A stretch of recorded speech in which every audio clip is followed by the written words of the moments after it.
You're listening to Pole Parlour, a fun, inspiring podcast for all those bewitched by pole dance. Each week, your Madam Crimson Minxxx has candid conversation with unique, engaging individuals from within and around the pole dance community. Pole Parlour is passionate about preaching creativity, soulful sensuality, and empowerment through pole dance. You know how we do. Welcome everyone to Pole Parlour. This is episode 12, Lux ATL. I'm your host, Crimson Minxxx. On this episode, we have everyone's favorite pole dancing stripper with a Ph.D., Lux ATL. We discuss breaking constrictive social stereotypes and how feminism and pole dance go hand in hand, Lux's love of storytelling and performance art as means to engage audiences in meaningful discourse, and what inspired her to create her signature courses, Stripcraft and the new Stripcraft Spellbook. Get ready for Lux to dish out some passionate Southern-style pole dance philosophy. But before we jump in, I want to invite everyone to Parlour Play. Parlour Play is a non-pole event for pole dancers happening in Hollywood, California on Friday, May 27th, 2016. At this event, we'll be doing mini workshops, dance-offs, a costume contest, and free play. All with some pumpin' music, an open bar, sinful desserts, a photo booth, and more. So head over to the website at poleparlour.com to learn more and get your tickets. And while you're there, check out Lux's post-podcast interview on the blog where she shares some of her favorite photos, music, video, and more. And now, let's bring on Lux.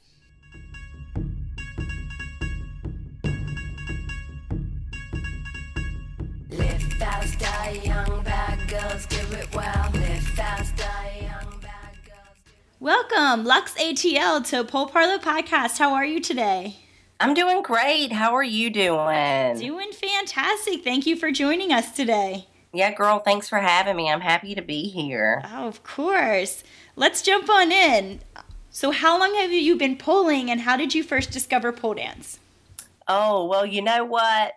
It kind of depends on what you define as poling. I've been pole dancing since 1999. So fuck. Is that 17 years? Long time, yes. That's insane, isn't it? Yes. Yeah, like, okay. A good insane. That's insane. I'm 34 now. So since I was 18, I've been a stripper on and off, more on than off. During that time, I was absolutely dancing. And most of the stuff that people seem to love about my movement are those things that I've been doing my whole life before there was ever a pole studio in the world. Now, doing tricks, I never really did pole tricks in my early years. I remember there was a girl at the first club that I ever worked at who did do tricks and, leg hangs, right? Mm-hmm. And she fell from the top of the pole all the way to the fucking ground. And the paramedics had to come, and it was this huge deal. And I was like, damn, that bitch is brave as fuck. I'm not going there. So, anywho, fast forward many years, I was almost done with my PhD. I had a baby. I had a 1-year-old, and I just turned 30. And I've been sitting on my ass breastfeeding for like 14 months. And so my friend had this Groupon to a pole studio. And I was like, well, I'm going to go try it out.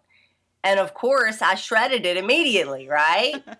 Because I've been doing this my whole life. And I was like, oh, yeah, this shit's fun. I got addicted really quick. And so that's when I really started going hard on tricks. All that being said, I was trying some tricks as a stripper in my 20s, unsuccessfully for the most part. I did do that Groupon at the pole studio, but after that, I bought a pole, a big, fat, coated Lil Minxxx. Remember those? Nope. That's some old school. Yeah. Yeah. Lil Minxxx. If you know what a Lil Minxxx is, holler if you hear me, okay? I bought an old school Little Minxxx and turned on YouTube and was in my den just trying my damnedest to learn pole tricks. And I've been at that for about 4 years. Okay, so that's what we see when we follow you on social media. Like, I feel like I intimately know that room, so I know what you're talking about. Yes. Ah, so Yeah. you don't train at a studio. You're more of a Oh, whole. no.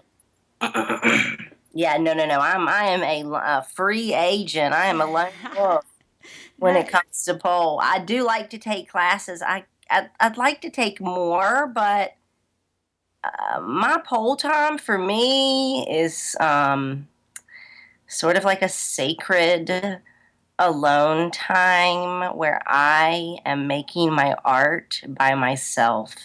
And I've always wanted to make my art by myself. Like, I need to be alone to write too. Yeah. Don't get me wrong, I want to put that shit on the stage, but like, I make that alone. The creation process, you prefer to be solitude. Absolutely. I can understand that. Yeah. And so you started. For those, I know you've spoke about it many times. So just briefly, for anyone who doesn't know, can you give us a brief overview of your background? Because you said you started stripping when you were 18. Was this in order to pay your way through college, or you were just interested in it, or Girl, no. both, or? Look, everybody thinks strippers pay through college. You know what I did with my stripper money? I traveled the world and I invested in myself in other ways. But I always wanted to be a stripper. I mean, I was intrigued by it. So it wasn't like I was desperate for money. Like, no, I wanted to do this shit. It seemed like, this could be fun. And I felt that I would be good at it. So my very first foray into stripping was winning an amateur contest on my 18th birthday. For the price was $300. Ooh. Right. And I was like, I'm rich. For real. I mean, they gave me the money in 20s, so it felt like a bunch of money. And I was a kid, and it was really exhilarating. So a few months later, I started working at a place called the Paper Moon in Richmond, Virginia, and continued to dance on and off at various clubs across the South ever since. And that is what my podcast really is all about. Stripcast is just sort of the journey through all of these 17 years in and out of strip clubs all over the South. Yeah. Plus getting a bunch of degrees in the meantime. So no, I was not stripping to pay my way through college. Look, girl, Sally Mae is still calling my fucking phone. Mm-hmm. Swipe left. Swipe left. So you 18. That's awesome. Started making money, traveled. I kind of wish that I had done something similar. I'm sure a lot of people do. You have time because clearly you got a Ph.D., so you found time for education. Yeah. Afterwards. So, and what do you have a Ph.D. in? American culture and history. So my main area of scholarly expertise on two levels. On a literary level is 1850 to 1950 American lit. And on a cultural level is women's studies and critical race theory. Nice. Yeah. Well, yeah, your intellectual curiosity definitely comes out, and somehow you mix that with pole because you have commentary and like thoughts that are really, I don't want to be cheesy and say deep, but are really interesting, and I think a lot of people really appreciate hearing your kind of deeper commentary on all things pole and other things. And you obviously are a feminist. And so how do you connect feminism and pole dance? Oh, that's a great question, girl. You mentioned that I have a lot of commentary on things in the pole world. And that's because the pole world makes that easy to do. The pole community is very richly complex, and there's a lot of shit going on there that speaks volumes about larger issues in our culture. So how do I connect pole dancing with feminism? Okay. For me, let me just give you my personal case study, okay? I spent a million years dancing sexy for the gaze of men who were often quite bored and giving me embarrassingly modest sums of money, okay? It wasn't always fucking thousands of dollars. Let me just let people know that reality. Mm-hmm. spent a lot of my time dancing that way for men. And that's how I learned it, in clubs. But I took that money and I invested that money into this Lux ATL that you see here. And now, my friend, it's amazing to me that I'm using so many of the very same skills that I used in the trap house, and not just the dancing, but like the relating with people, the making people feel comfortable with me. I'm using these very same skills, but I have, like a cultural Robin Hood, taken the money from the bad side, the dark side, the patriarchy, and I'm now turning that exact same knowledge with their money into this space for women, by women, where we can celebrate and experiment joyfully with nothing but fun, nothing but love.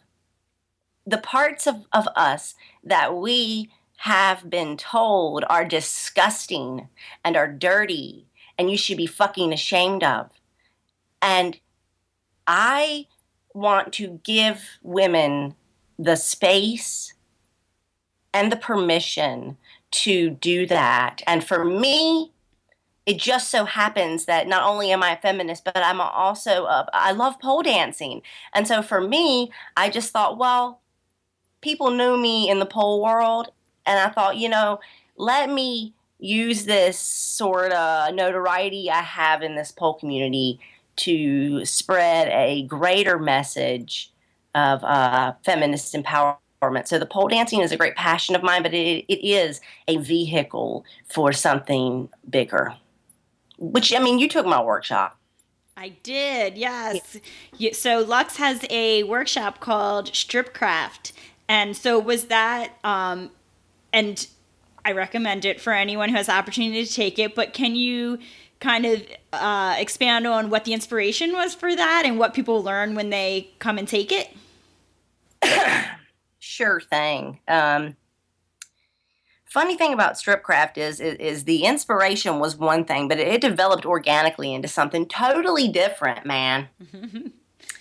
So, yeah, and I love where it's at. And to be clear, Stripcraft is thus far the most fulfilling, most beautiful work of my life. And I'm so thankful to everyone, including you, who showed up for that shit.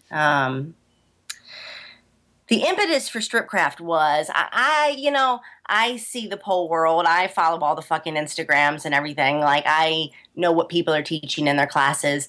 And I saw a lot of really stylized,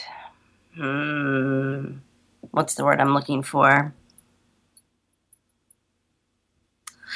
Like cleaned up, stylized, stripper style. Like sterile strippers? Sterilized. That's the word I'm looking for. Okay. Right there. That's the word. So stylized, sterilized, sexy, stripper style dancing, which nothing but love for those women who are not strippers, who want to move that way. I love you. I want you. I'm here for you. But there was a part of me that felt kind of like this part of my culture had been pilfered and was being totally dominated by women who were kind of playing dress up. And so I want to be like, let me give you the real deal fucking thing, though. Like, let me give you a real deal stripper workshop. Let me show you how I make money. Let me show you how I actually give a dance. And the dance is not going to involve tricks. It's not going to involve me removing gloves. This is not burlesque. Stripping and burlesque are not the same thing. Stripping and pole dancing, stripping and chair dancing are not the same thing. They're all great, but they're not the same thing. And so I wanted to give people this insight, this opportunity to I want to show you what a real stripper does, my real deal. I'm going to show you my stage show. I'm going to show you how I give a dance, and I'm going to put it down. I put it down on people. Like I do a stage show for them. I get in their face and definitely. And I wanted people to give each other dances too. So that was the impetus, right?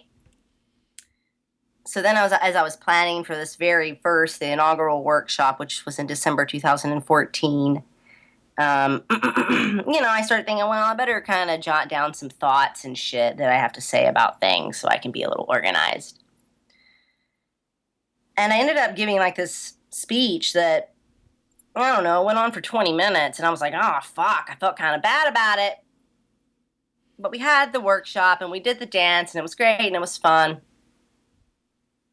But no strippers showed up, okay? There was no actual strippers. And there are a few here and there, but that's not really my demographic, it turns out. And I did that first workshop, and as I reflected on that, and as I continued to do a few more, I started to understand that while the movement that I was teaching was definitely fun and important and liberating, okay? Because I'm all about, we got to connect the mind and the body in this mission. I began to understand, my friend, that the real value of what I was doing was in the message that I was preaching, yo. Mm-hmm. Like, as you probably know, am not religious, okay? I am not. Noted by the upside down crosses hanging from your earrings right now. I love these. Yes. I was on tour. A little digression. I was on tour, and I was having to take some sleeping pills to sleep at night, and I kept night after night taking sleeping pills and buying satanic shit online. I wake up the next morning, I'm like, oh fuck, I bought some more satanic shit. Well, whatever. Those sleeping pills. Anyways, with time, over the course of doing a few more workshops, I began to understand that what I really had going that was powerful was my message, and that's the 3 core principles of Stripcraft. And what those principles are about are really about things that go beyond just pole and beyond dance, although I am using the sensual movement as a vehicle, because what Stripcraft is really about is about breaking past the cultural narratives of who you're supposed to be as a woman, and having the courage, having the bravery to say, fuck that, understanding that means that in many people's eyes that you will be wrong, but yet still having the bravery to write your own narrative of who you are, what you're about. And therefore, I like to use sensual dance as a tool to really get that shit going, because that is a major part of femininity. That is our sexuality, our sexiness, that is said to be no, don't do this shit, you know? Mm-hmm. I mean, the Kim Kardashian posts a sexy pic of herself naked with a bar over her boobs, right? LOL, nothing to wear. And I think it was Piers Morgan, some dumbass old white dude, tweeted in response to this picture of Kim Kardashian, feeling herself. He tweeted, "Feminism is dead." Fuck you, old white man. You don't know what you're talking about. So I wanted to combine, this sexiness that is so unallowed, that is so looked down upon, that is so judged, with this message of saying fuck you to the status quo and looking within and being who you really are, with no shame, no fear, no apologies, just love. Yeah. That's what I remember from when I took the workshop. That's how you started off and kind of set the tone of there will be no shame in here. There will only be empowerment through here. And it kind of, it brought the group together, and it made, I know me personally, feel like a lot less inhibited with my movement. So it's effective. And those are the 3 pillars that you just mentioned. Well, that's one of the 3 pillars. The 3 pillars of Stripcraft. Yeah. Principle number 1 is only you possess what only you possess.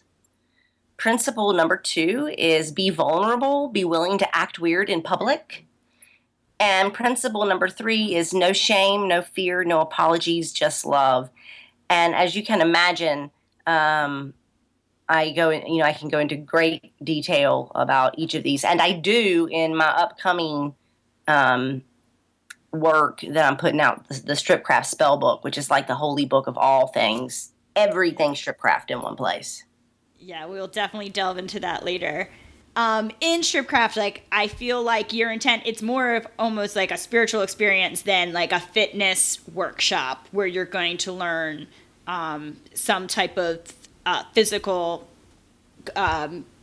choreography or something like that. It is more of kind of a spiritual experience, for lack of a better word right now. But do you think that is the element of pole dance that really relates to the feminism? I do. I think it is one element of pole dance that really relates to the feminism. And I would also like to say that your assessment of stripcraft is absolutely correct. I do give people movement. I do give them choreography, and it's great and groovy. If they memorize it, master it, I'm so happy for you. But that isn't what it's really about. I think that, yes, well, what I think pole dancing, like anything else, can be feminist and it can be unfeminist. You can certainly do it in a way that is unfeminist. Trust me. Okay?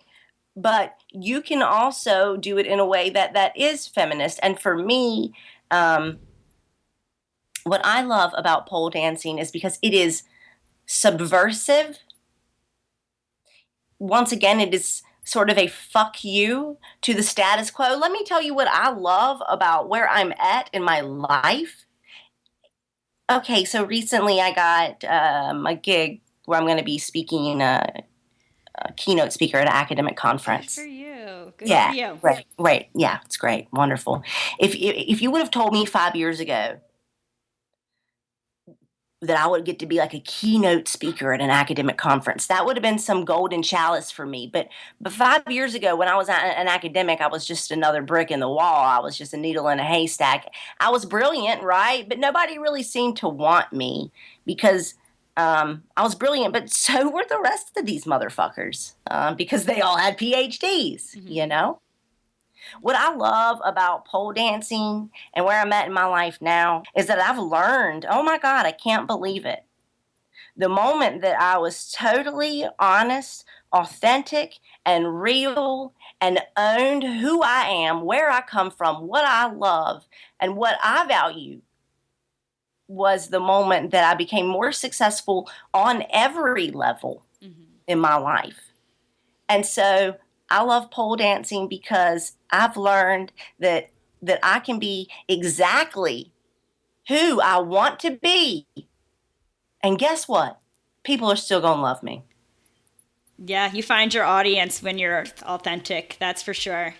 Yeah. And a couple weeks ago on the podcast, we spoke with Brian Wolf, who had a great thing to say about cross-training as a pole dancer, and that you need to be well-versed and take classes in all different areas to make you well-rounded as a pole dancer. And I think in this instance, a class like yours would be really good to have in one's tool belt for pole dance, but also for life, because as you said, this is reflected also in your career now, where because you have this, because of this sensual movement, because you've kind of found that side of yourself and that comfort with yourself, you've seen it impact your life in other ways and not just on the pole.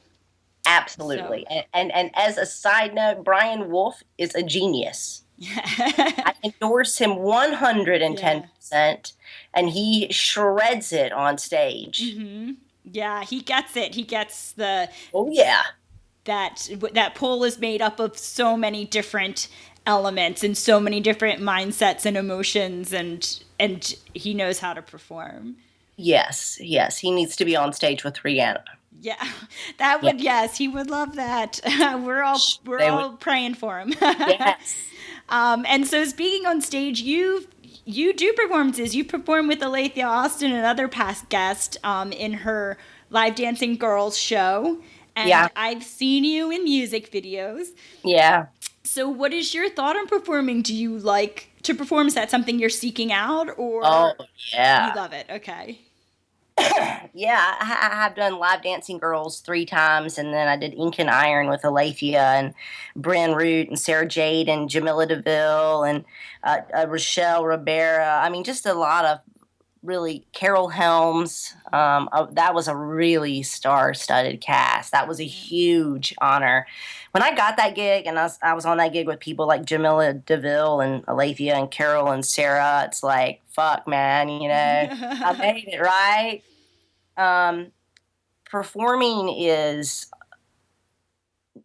next to writing, beside writing, as my second great, great passion in life. I live for that shit. I love to make art. So what I love about performing, for example, I'm about to be in Miss Pole Dance America. Yes. Congratulations for that nomination. That's such an honor. Tell me about it. Huge honor. Really amazing thing. One of the best things that's ever happened to me, actually. Extremely validating. What I love about performing is I love the creative process of prepping a piece. Like, I'm a writer, and so for me, the choreography, that's just writing, dude. I'm putting together a rough draft. I'm revising. I am cutting. Let me tell you, the cutting that occurs. I mean, for any routine, there's really 4 routines that have been written and just been fucking thrown in the garbage, Yeah. But that is so fulfilling and enjoyable and brings so much joy to me, is choreographing and putting together pieces, putting together movements that are sending a message. That's really important to me. I give 0 fucks about trending tricks, never have. Mad respect to y'all flipping upside down and shit. Mad respect. But for me, my passion lies in making art and putting out a message. So I love to get on stage and just see if I can make these people feel some shit.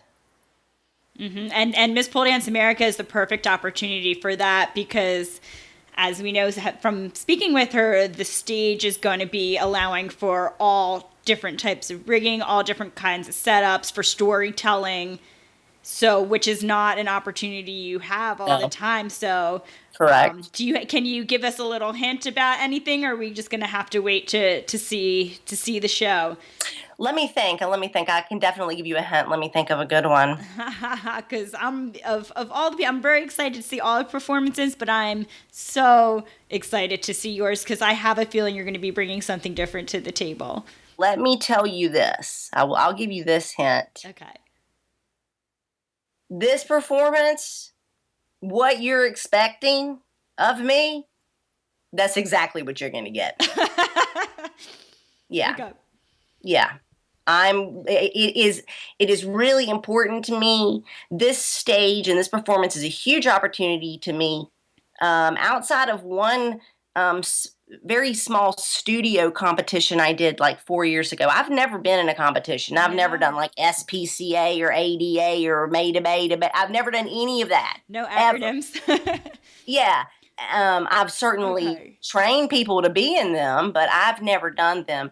This is my first competition ever. Wow. And yeah. And so, I mean, hey, I ain't gonna lie. I wouldn't turn away a fucking trophy, bro. But for me, this is my opportunity to get my message across. So it is really important to me that what I put on that stage at MPDA is 100% consistent with my message, what I stand for, and what I believe in. So it is not just going to be a dance show. I've got something to say. And what you're expecting, that's it. I respect that a ton. I think when people go in with the idea of just wanting to win, it kind of strips some of the authenticity and some of the creativity from pieces. I respect people so much who enter competitions in order for an opportunity to do a performance that suits them and that shows their creativity to the world. And if the judges don't agree, well, you can always just stand by that it's something that you're proud of and came from you. So Indeed. cheering you on. Yeah, indeed. And do allow me to give props. First of all, to Alethea and Keith, her husband. Yes. This show, this competition is the only one of its kind. It's the only place that gives this kind of platform and production level to really go ham on some shit, So props to the two of them. And also props to my fellow competitors, which isn't even a fair word because most of these people are my homegirls. Mm-hmm. And I think it's fair to say that at least the ones that I know well, which are quite a few of them, I think they're really coming at it with pretty much the same attitude as me. I think that the backstage of this competition is going to be a very friendly place because I love these women, and I just can't believe I'm going to be on the same stage as these people. You deserve to be. And yeah, that's such a good thing to know, that that is the sign of a true professional, really, is someone that, can respect and be kind to their fellow competitors and to see it for what it is and to not take that to the level of, what you would associate with, competitive, you know what I mean? Like not being catty, not, I could see that speaks really highly of the pool community itself. And I'm so happy that you're part of that elite group. Yeah, thanks, man. It's a great group of women. Yeah. And so that I'm sure is keeping you busy. Yeah. But which you spoke about before, which I'd like to delve into, you have a real creative business mind, I've noticed, having been following you for the past few years, and you have some really interesting things coming up. One being a podcast, which you mentioned before, and the other being the Stripcast Spellbook, right? The Stripcraft Spellbook. Yeah, so can you tell us about some of these things, that these are some digital media that you're working on? So yeah. I love digital media. Mm-hmm. I've been an internet kid since the internet was like. Remember ICQ? Remember LiveJournal? Yeah. I mean, like the internet has been my home forever, and I think that I function well in that environment. I think that kind of that truth bears out because I think I've built my whole career on social media. I don't think that. I know that. So, yeah, let's talk really quick about the spell book. So, luxatlpole.com/spellbook. Go there and you can see some details about what this is about. So, here's the deal, and here's what I'm doing. I am combining my expertise as a university instructor, as a feminist scholar, and as a lifelong stripper to put together basically the holy book of all things stripcraft. What this is going to look like is somewhat like a college course, right? Except you're going to be bouncing your ass instead of writing papers. Although I might ask you to write a couple essays, okay, on the reel, okay, but they're good for you. Yes, agree with that. Yes. So what you're going to get are chapters that are organized into incantations, and the incantations are my lessons, all right, and spells, and the spells are the challenges, and those are the things that you are going to do to get yourself to where you need to be. So the spell book is a program like Stripcraft that uses sensual dance as this vehicle to open yourself up to tapping, to understanding, to cultivating and owning your ultimate badassery, whatever that looks like. Because most of us, we spend a whole lot of time and we devote a lot of energy to our jobs and our children and our partner, but we straight up don't devote shit to ourselves. I mean, yeah, we might take a gym class, we might take a pole class, but do you sit down ever for an hour and think, where is my life going? And what does my best life look like? because most people don't. And I certainly didn't until a few years ago. And so what the spell book is about leading you on a journey through taking a hard look at yourself and asking yourself, who am I? Where is my genius for real? Discovering and cultivating that and using that to go and create and author for yourself your best life. Because if you have a nagging suspicion that you have some seed of brilliance or genius inside that is being stifled by dumb shit like real life and fear, if you have that suspicion of genius, I'm here to tell you, you're probably right.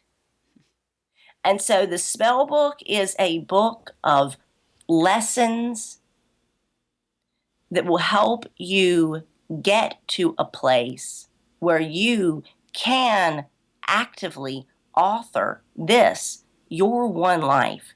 Because I tell you what, if you're sitting around waiting for your best life to happen, don't hold your breath. It's not going to happen. It's never going to happen to you.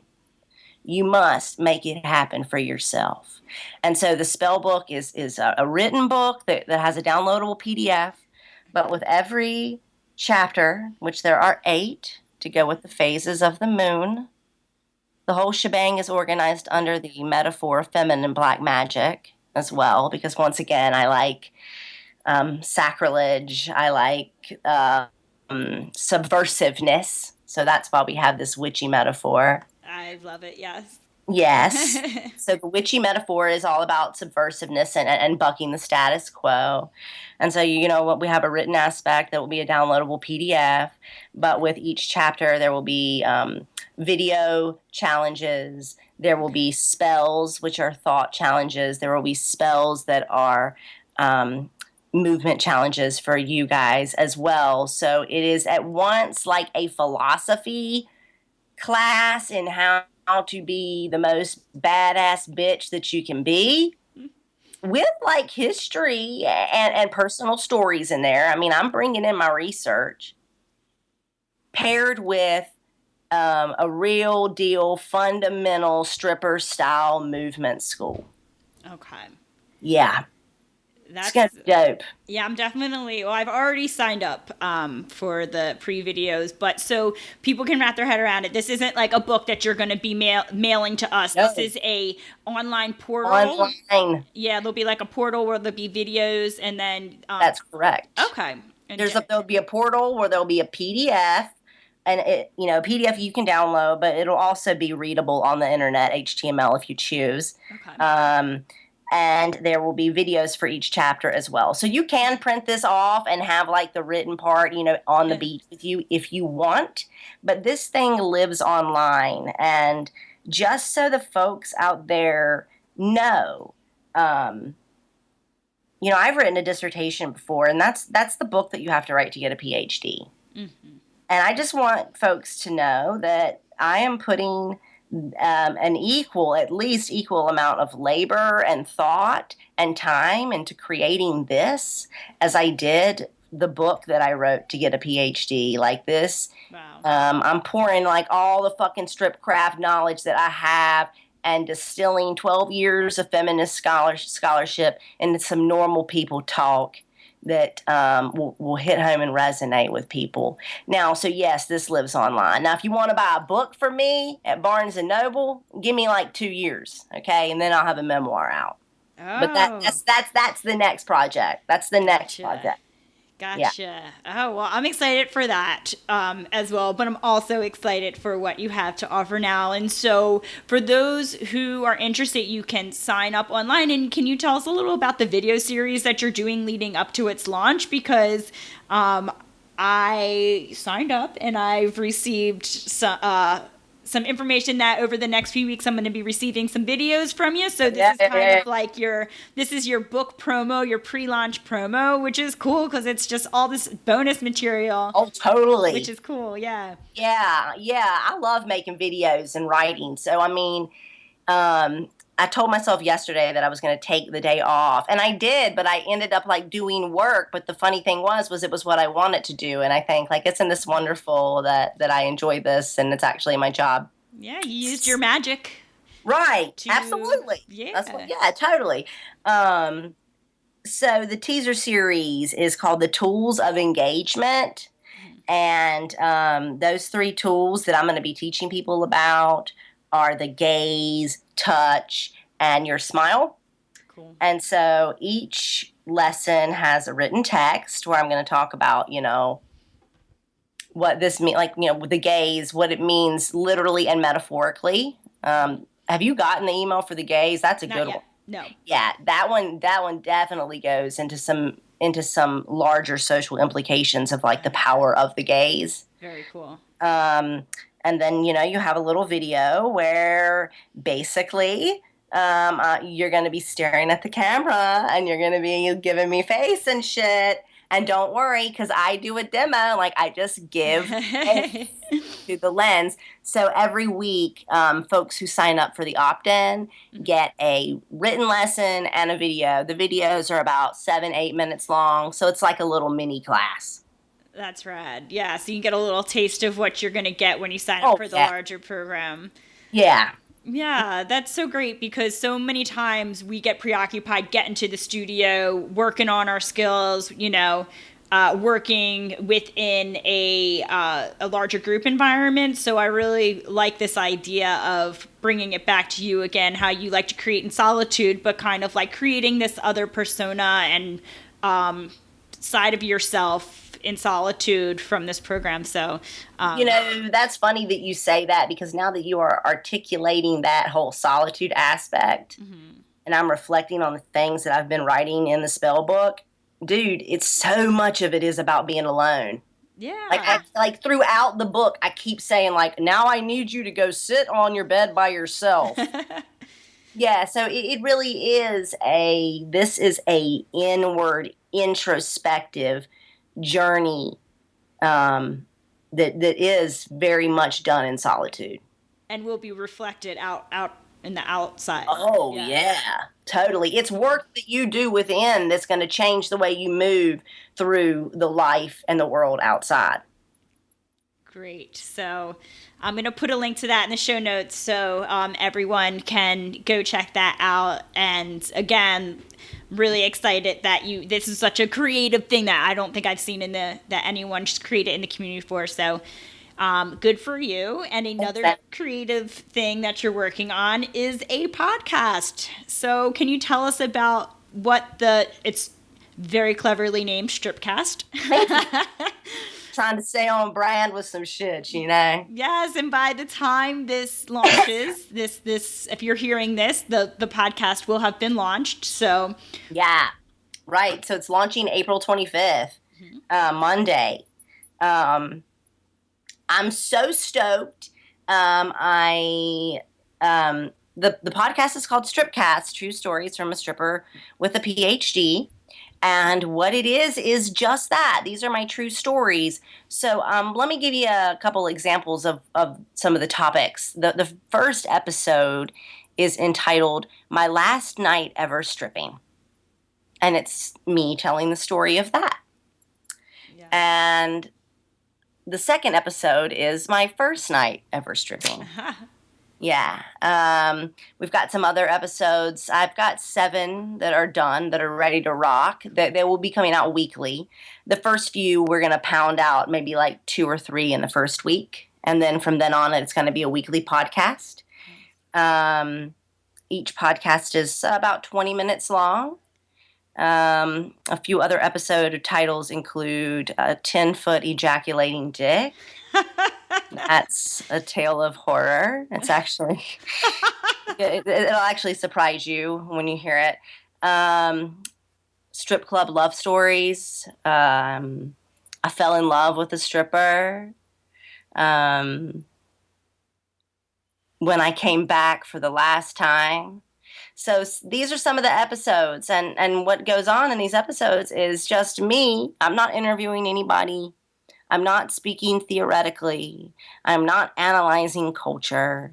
I am just telling you, like, I'm sitting down with you at my house, drinking a glass of wine. I'm telling you about the shit that went down. Some of it is hilarious, I think. I don't know. And some of it is not funny at all. I'm definitely, I am, I'm living the Stripcraft principle of being vulnerable here, sister. I'll tell you that. It scares me a little bit to put it out there because I am just burying my fucking soul in this shit. I love to write creative nonfiction. I always have. It's a great passion of mine. So to be back in that space feels great. I've also always loved to be an oral storyteller. And so being in that medium feels fucking awesome. I hired experts who know how to produce this shit. So it ain't no crackerjack operation either.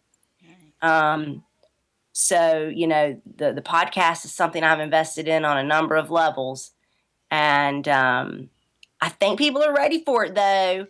And I think that they're going to like it. And I sure hope they can understand me through this accent because I ain't changing a thing. I've understood you completely. So okay.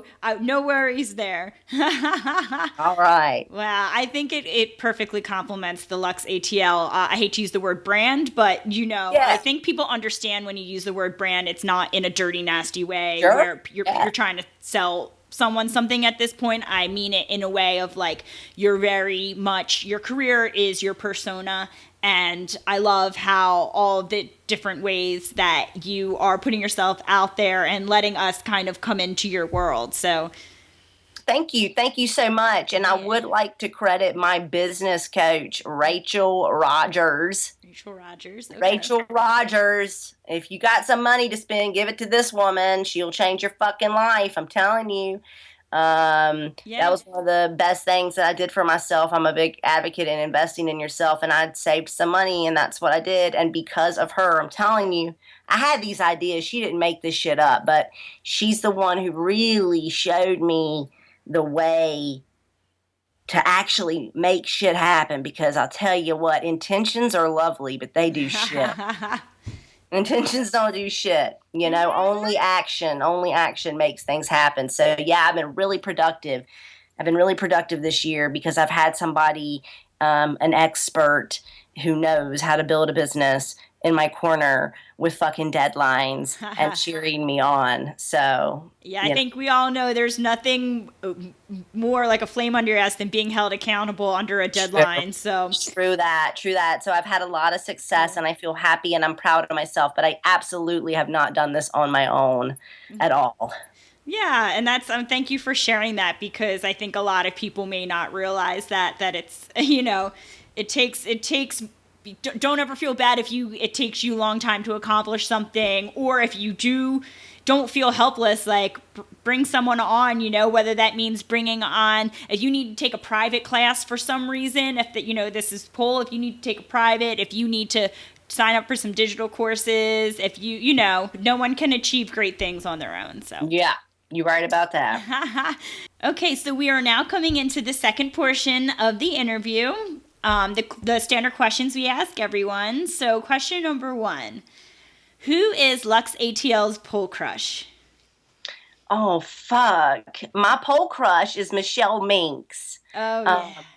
Yes. And not only is Michelle Minxxx my pole crush, she is one of my best friends in the world. I love her so much. And you know what? I think she likes me too. Oh, mutual pole crushes, I'm going to assume. I'm sure she would say the same about you. I think she would. That's a good one to have. I like her too. She's not like a huge name that a lot of people know, I don't think, but authentic. She's absolutely a pioneer of this industry, though. Yeah, I know, right? She's absolutely a pioneer, yes. So you're the first one to bring her up, and it's overdue, so. Yes. Yeah. That's a good one. And so how would you like to see the pole community evolve over the next 5 years? Wow. That's a hard question. I know what I want to do with the next 5 years. I would like to see the pole community. I feel like what I'm going to say might sound like controversial, but I'm just going to tell you my honest opinion. I don't think that stopped you in the past. Okay. I would like to see the push for legitimization through making this a sport, kind of chill out. I would like to see the dancing and the sexiness and the engagement with the feminine sensuality that is at the root of this industry. I would like to see that continue. I feel that that is feeding so many souls. I feel that if we were being realistic about our demographic, about a large part of our demographic, these people, even if they're capable of doing twisted grip handsprings, probably shouldn't be doing twisted grip handsprings. And what they really need, is to have their soul fed in a way that they can feel like they're a fucking badass. And what I want to see in the pole industry is the continued service of women in the interest of making them feel like a fucking badass. Now, that being said, to the pole ninjas, of whom many are good friends of mine, mad respect. And if that's feeding your soul, feed that shit. But for me, I understand that that level of pole is quite exclusive to certain bodies, to certain ages, to certain aptitudes, and to certain gifts, such as a life of gymnastics. It's a smaller margin.